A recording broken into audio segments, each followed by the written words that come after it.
राधे राधे दोस्तों, आज की कहानी है सास बहू की कहानी। माँ, बहुत थक गई हूँ घर संभालते संभालते। यहाँ मेरी थकान किसी को नजर नहीं आती। कुछ दिन आराम करना चाहती हूँ। सोच रही हूँ कुछ दिनों के लिए अपने मायके आ जाऊँ। आते हुए अपने बच्चों को भी साथ ले आऊंगी। वे वहीं से स्कूल चले जाएंगे। आखिर एक ही शहर में ससुराल और मायका होने का कुछ तो फायदा मिले। नम्रता ने फोन पर अपनी माँ से कहा। पार्वती जी ने दूसरी तरफ से कहा, हाँ बेटा, जब तेरी इच्छा हो आ जाना। आखिर ये तेरा भी तो घर है। ठीक है माँ, तो मैं कल ही आ जाऊंगी। नम्रता खुश हो बोली। हाँ बेटा, कल आ जाओ, मैं तुम्हारा इंतजार करूंगी। अभी मैं फोन रखती हूँ, मुझे मंदिर भी जाना है। कमला जी ने फोन रख दिया और सीधा किचन में गई। किचन में खाना बना रही बहू से बोली, अरे अनुपमा, सुनो, कल तुम्हारी ननद आ रही है। आज बाजार जाकर फल सब्जी और मिठाइयाँ लेकर आना। बेचारी मेरी बेटी ससुराल में नौकरों की तरह काम करती है और उस पर कोई ध्यान ही नहीं देता। यहाँ आएगी, कुछ दिन रहेगी तो उसका मन और तबीयत अच्छे रहेंगे। सास के मुंह से ऐसी बातें सुनकर अनुपमा का चेहरा उतर गया। वे मन ही मन सोचने लगी, काश आपको मेरी थकावट भी नजर आती। मैं भी दिन रात झाड़ू पोछा, बर्तन, खाना बनाना, मार्केट जाना और हर वे काम करती हूँ जिससे हमारे परिवार वालों को कोई दिक्कत ना हो। काश आप मुझ पर भी ध्यान दे पाती। आपकी बेटी तो जब मन में आता है तब यहाँ आ जाती है, लेकिन मैं साल में एक बार ही अपनी माँ के पास जाती हूँ, तब भी आपको प्रॉब्लम होती है। मैं भी इंसान हूँ, मेरा भी मन है, मुझे भी लगता है अपने माँ के पास जाकर थोड़ा आराम करूं, सुख दुख की दो चार बातें करूं, अपना मन हल्का करूं। भगवान, अब तुम ही कुछ करो ताकि मेरी सांस की आंखें खुलें और उसे मेरी थकावट भी नजर आए। शाम तक भगवान ने जैसे अनुपमा की सुन ली और उसकी ननद का फोन आया।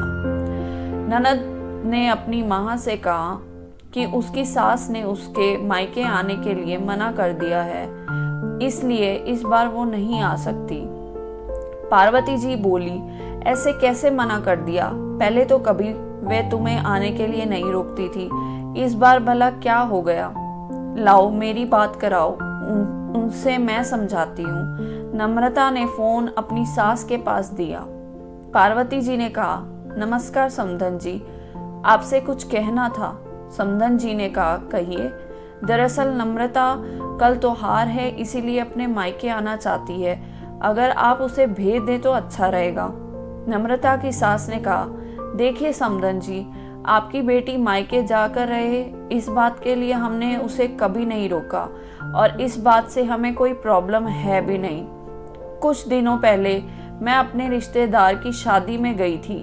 वहाँ आपकी बहू अनुपमा की माताजी से मिलने का मौका मिला। उनसे गपशप करने के दौरान उनकी बातों से पता चला कि अनुपमा को साल में एक ही बार अपने मायके जाने को मिलता है और वे भी बहुत कम समय के लिए। मुझे लगता है आपको पहले अनुपमा को उसके मायके भेज देना चाहिए और वे जब मायके होकर आ जाएगी तो मैं नम्रता को आपके पास भेज दूंगी। एक बहुत ज़रूरी बात जो मुझे लगता है आपको समझ लेनी चाहिए कि आपको अपनी बहू को भी बेटी की तरह या बेटी से भी ज़्यादा प्यार देना चाहिए। उसे भी मायके जाने की इच्छा होती होगी।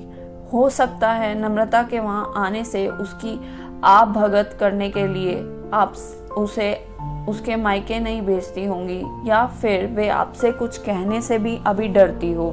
अगर आप उसको घर में ही कैद रखेंगी तो एक दिन ऐसा आएगा जब वे आपके खिलाफ बोलने लगेगी, फिर वे आपकी सुनेगी भी नहीं और जब चाहे तब अपने मायके जाएगी। ऐसी परिस्थिति आए, इससे अच्छा है कि आप ही कुछ बदलाव अमल में ले आएं जिससे आपका रिश्ता और रिश्ते की मिठास खराब ना हो। पार्वती को अपने समधन के हर एक शब्द में सच्चाई नजर आई। उन्हें महसूस हुआ कि उन्होंने अपनी बेटी के प्यार में अंधे होकर कभी भी अपनी बहू के मन का विचार नहीं किया। उन्होंने हमेशा ही अपनी बेटी को अपने बहू से ऊपर रखा। दूसरी तरफ नम्रता भी अपनी भाभी के बारे में हो रही इस बातचीत को सुन रही थी। उसने भी रियलाइज किया कि वे कभी भी अपनी भाभी के साथ ठीक से बात नहीं करती और जब जब वे अपने मायके जाती है तो भाभी थोड़ी उदास रहती है। पार्वती जी ने अपनी बहू को बुलाया और उसे कहा कि अनुपमा, कुछ दिन के लिए नम्रता नहीं आने वाली है, इसीलिए पहले तुम अपने मायके होकर आओ। ये सुनते ही अनुपमा का चेहरा खिल गया, क्योंकि ये पहली बार था जब उसकी सास ने सामने से उसे अपने मायके जाने के लिए कहा था। अगले दिन अनुपमा अपने मायके गई और इस बार 1-2 दिन नहीं, पूरे हफ्ते भर रहकर आई। अपने माँ बाप से, अपने रिश्तेदारों से मिलकर आई और जब वे लौट कर आई तो उसका चेहरा खिला हुआ था और उसकी आंखें चमक रही थी।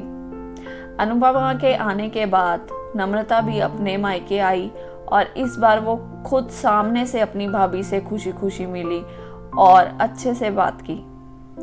नम्रता ने अपनी माँ से बात करके उन्हें भी अच्छे से समझाने में मदद की कि वे कहीं ना कहीं अनुपमा के साथ गलत व्यवहार कर रहे थे।